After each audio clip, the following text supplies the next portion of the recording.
Chapter 4. Fires in the North. Hal departed, and summer waxed and waned.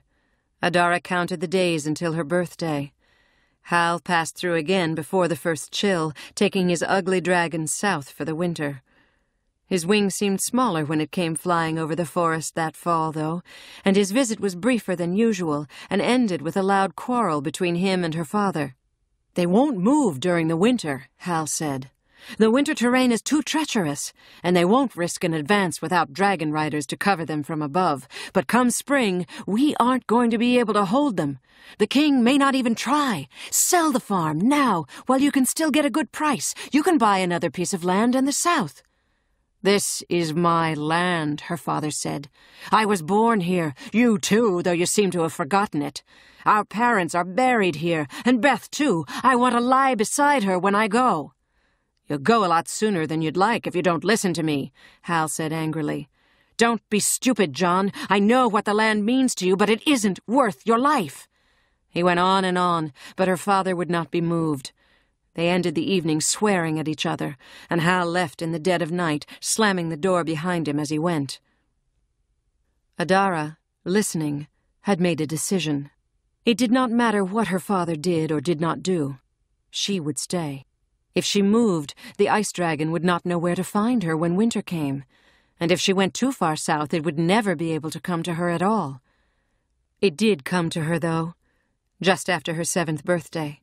That winter was the coldest one of all. She flew so often and so far that she scarcely had time to work on her ice castle.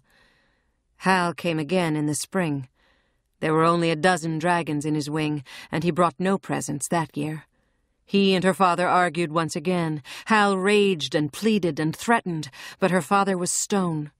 Finally Hal left, off to the battlefields.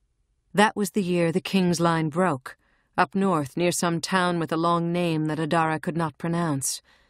Terry heard about it first. She returned from the inn one night flushed and excited.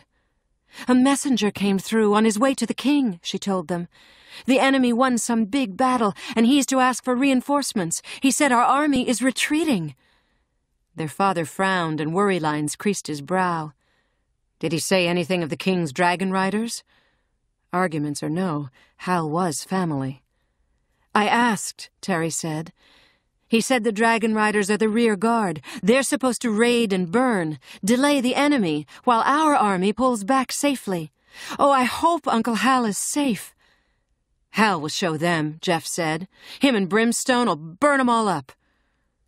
Their father smiled. Hal could always take care of himself. "At any rate, there's nothing we can do. Terry, if any more messengers come through, ask them how it goes." She nodded, her concern not quite covering her excitement. It was all quite thrilling. In the weeks that followed, the thrill wore off, as people of the area began to comprehend the magnitude of the disaster. The King's Highway grew busier and busier, and all the traffic flowed from north to south, and all the travelers wore green and gold. At first the soldiers marched in disciplined columns, led by officers wearing golden helmets, but even then they were less than stirring. The columns marched wearily, and the uniforms were filthy and torn, and the swords and pikes and axes the soldiers carried were nicked and ofttimes stained. Some men had lost their weapons. They limped along blindly, empty-handed, and the trains of wounded that followed the columns were often longer than the columns themselves. Adara stood in the grass by the side of the road and watched them pass. She saw a man with no eyes supporting a man with only one leg as the two of them walked together. She saw men with no legs, or no arms, or both. She saw a man with his head split open by an axe, and many men covered with caked blood and filth, men who moaned low in their throats as they walked. She smelled men with bodies that were horribly greenish and puffed up. One of them died and was left abandoned by the side of the road. Adara told her father, and he and some of the men from the village came out and buried him.